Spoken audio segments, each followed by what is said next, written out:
آمنہ کے لال پر قرآن نازل ہوا، والد فوت ہو گیا، کوئی نہیں کہہ سکتا تھا کہ محمد کو والد نے پڑھایا، والدہ اللہ نے سنبھال لی، کوئی نہیں کہہ سکتا کہ محمد نے امی سے سیکھا، دادا آدم کو روانہ ہیں، کوئی نہیں کہہ سکتا کہ محمد عربی کو دادا نے پڑھایا، قوم امی ہے، کوئی نہیں کہہ سکتا قوم کے کسی بڑے آدمی سے پڑھ کر آیا ہے، محلے وقوع امی ہے، کوئی نہیں کہہ سکتا کہ اس محل کے اندر پڑھے لکھے لوگ آتے جاتے ہوں گے، وہاں سے یہ پڑھ کر آیا، ہر اعتبار سے امیت کی حفاظت کر کے قرآن دیا حضور کو، اور اب کہا چیلنج کر میرا محبوب، اگر طاقت ہے تو قرآن کے مقابلے میں ایک حرف لے کر آؤ۔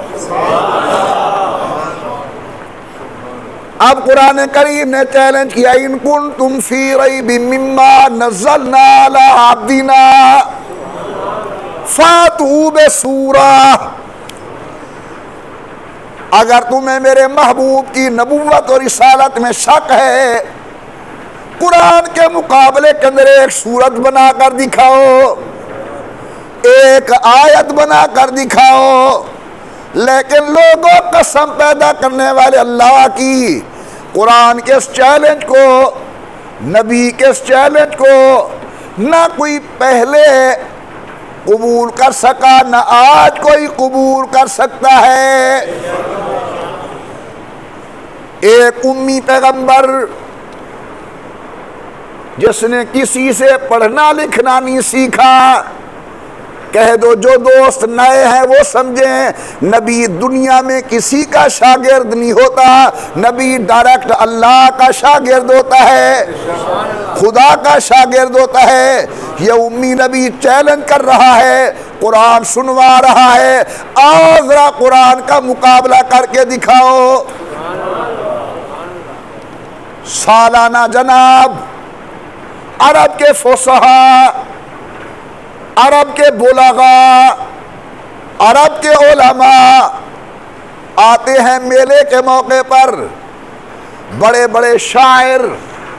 اپنا کلام لے کر کعبۃ اللہ کی دیوار کے ساتھ لٹکا دیتے ہیں، وہ آ کر نمبر لگاتے ہیں، اس سال پہلے نمبر کا کلام اس کا، دوسرے کا اس کا، تیسرے کا اس کا۔ اللہ فرماتے ہیں کملی والا